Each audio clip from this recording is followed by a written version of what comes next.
अस्सलाम वालेकुम everyone and welcome back again. कैसे हैं आप सब लोग? इंशाल्लाह आप सब लोग ठीक होंगे, मैं भी ठीक हूँ अल्हम्दुलिल्लाह। ये है कल का ब्लॉग, यानी मंडे का ब्लॉग है। और मंडे को यहाँ पे छुट्टी थी। अब पूरे जर्मनी में छुट्टी थी या नहीं ये तो मुझे नहीं पता, लेकिन हमारे प्रोविंस में छुट्टी थी, सारे के सारे घर में थे। और यहाँ पे ये है सुबह का टाइम, मैं बना रही थी देसी ब्रेकफास्ट, जो कि मैं बिल्कुल फ़र्स्ट टाइम घर पे बना रही हूँ। आप लोग समझ ही गए होंगे कि मैं बना रही हूँ हलवा पूरी। और काफ़ी टाइम से जैसे था मेरे माइंड में कि मैं घर पे ट्राई करूँगी। मैंने कभी भी हलवा पूरी घर में नहीं बनाया। तो मैंने एक नाइट हम लोग वॉक पे गए थे और मैंने निदा के साथ डिस्कस किया कि पाकिस्तान में इस तरह का ब्रेकफास्ट मिलता है जो बहुत यमी होता है। तो निदा को कुछ पता चल जाए ना किसी चीज़ के बारे में, तो अपनी बेहतरी ऐसी में होती है कि बंदा वो काम जल्द निपटा दे, वरना फिर निदा जान नहीं छोड़ती। तो इसलिए मैंने भी सोचा कि मैं बना ही देती हूँ जिस तरह भी बन जाए। लेकिन अल्हम्दुलिल्लाह जो हमारा ब्रेकफास्ट था वो बहुत ही यमी बना था। और हलवा, जो कि मैं कोई इतनी बड़ी फ़ैन भी नहीं हूँ हलवा की और एक्सपर्ट भी नहीं हूँ, लेकिन हलवा भी काफ़ी अच्छा मेरा बन गया था और पूरियाँ भी काफ़ी यमी बन गई थी। तो फिर निदा कह रही थी कि मम्मा डेली आप इसी तरह का ब्रेकफास्ट बनाया करें। मैंने कहा नहीं, ये बहुत झंझट का काम है, मैं डेली नहीं बना सकती। छोले तो मैंने जो चना है वो मैंने रात से ही बना के रखे हुए थे, क्योंकि डिनर में बनाए थे तो किसी ने खाए नहीं थे, वो वैसे ही पड़े थे, तो वो भी काम आ गए साथ में। और वाकई में पाकिस्तान की फ़ीलिंग आ रही थी जब मैं ये नाश्ता कर रही थी। तो इंशाल्लाह पाकिस्तान जाके भी करूँगी और आप लोग के साथ शेयर भी करूँगी। अच्छा जी, उसके बाद ये हुआ कि मैंने घर के काम जो थे छोटे मोटे वो किए, रूम्स वगैरह ठीक किए, बर्तन वगैरह जो सारे थे मशीन में डाले, और छोटे मोटे काम जो होते हैं घर में। तो मेरे हस्बैंड को काम था बाहर, कुछ लेटर्स वगैरह डालने थे, तो उनको जाना भी था। और मेरा बिल्कुल भी मूड नहीं था लंच की कोई भी तैयारी करने को। मेरा था मूड कि आज हम लोग बाहर से कुछ या तो रेस्टोरेंट चले जाएंगे और या फिर साथ में लेके आएंगे।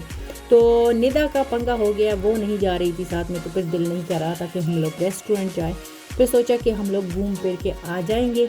और रेयान को भी अच्छा लगता है गाड़ी में, और गाड़ी में तो खैर सब, मेरे ख्याल में सब बच्चों को अच्छा लगता होगा, इसको थोड़ा ज़्यादा अच्छा लगता है घूमना फिरना गाड़ी में। और वॉक भी इसको अच्छा लगता है करना, लेकिन ये है कि फिर ये स्ट्रॉलर में बैठ जाता है। अच्छा जी, तो हम लोग निकल पड़े थे। और मेरे हस्बैंड को मेरा भी पता है कि माँ बेटे को दोनों को गाड़ी में घूमना फिरना अच्छा लगता है। तो काम तो उसके हो गए थे, लेकिन फिर मैंने उसको कहा, और कभी कभी कहने की ज़रूरत भी नहीं पड़ती, उसको खुद ही पता होता है। तो हमें सिटी में वो काफ़ी राउंड दे देते हैं गाड़ी में बैठ के। तो मौसम अच्छा था, काफ़ी अच्छा था, क्योंकि थोड़ी बहुत धूप निकली थी, तो हमारे लिए ये भी काफ़ी होता है। अच्छा जी, यहाँ पे कहूँगी अगर आप लोगों को मेरी वीडियो अच्छी लगती है तो प्लीज़ लाइक करें, कमेंट करें, और अपनी फैमिली एंड फ्रेंड्स के साथ ज़रूर शेयर कीजिएगा। तो यहाँ पे फिर हम लोग वापस जा रहे थे घर, और इसको मैं तंग कर रही थी क्योंकि ये ड्रामा कर रहा था सोने का, और ये कह रहा था कि मम्मा मेरी वीडियो बनाओ। तो मैं इसको तंग भी कर रही थी और ये हंस भी रहा था, काफ़ी मस्ती वगैरह ये कर रहा था।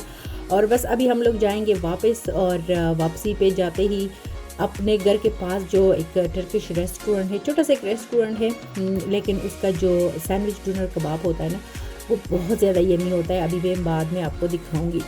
तो साथ में एक दूसरा रेस्टोरेंट भी है जो कि काफ़ी बड़ा है, लेकिन उनका हमें इतना टेस्टी नहीं लगता। और ये स्टार ग्रिल जो है, छोटा सा ही रेस्टोरेंट है। बाकी सारे शॉप्स आप इधर उधर जब आपको अगर नज़र आ रहे होंगे तो वो सारे बंद हैं, लेकिन रेस्टोरेंट्स वगैरह खुले थे। तो हम लोग वेट कर रहे थे गाड़ी में, और मेरे हस्बैंड चले गए लंच लेने के लिए। तो बस अभी घर आके अभी आपको दिखाती हूँ जो मुझे इनका जो सैंडविच डिनर है ना, मैं काफ़ी सारी जो तेज़ सॉस होती है वो भी डलवा देती हूँ, तो काफ़ी ज़्यादा मज़ा आता है। और निदा का तो यही बॉक्स होता है जिसको यहाँ पे पॉम डोना कहते हैं। इसमें सैंडविच नहीं, सॉरी, इसमें डोनर कबाब भी मीट होता है, और फ्रेंच फ्राइज़, और इसमें कॉकटेल सॉस होता है। और ये रायन का सिंपल विदाउट एनी सॉस, क्योंकि उसको सॉस नहीं अच्छा लगता। और अभी मैं आपको दिखाती हूँ मेरा वाला, जो कि मिर्ची से भरा हुआ है, और इसी को खा के मज़ा भी आता है। तो आई होप आपको आज की वीडियो अच्छी लगी होगी। अगर लगती है तो लाइक करें, कमेंट करें, मुझे बेट रहेगा। और इसके साथ लूँगी आप लोगों से इजाज़त। तो इंशाल्लाह नेक्स्ट ब्लॉग में मिलते हैं, तब तक के लिए इजाज़त लेने से पहले पहले मैंने निदा से चाय भी बनवाई थी, जो मैंने उसको कहा ये तुम्हारी पनिशमेंट है, तुम गई नहीं थी साथ में, तो अब हमारे लिए बनाओ चाय। और उसने चाय भी काफ़ी अच्छी बनाई थी, स्ट्रॉन्ग सी थी टेस्ट में, देखने में नहीं थी। ओके जी, अल्लाह हाफिज़, टेक केयर, बाय।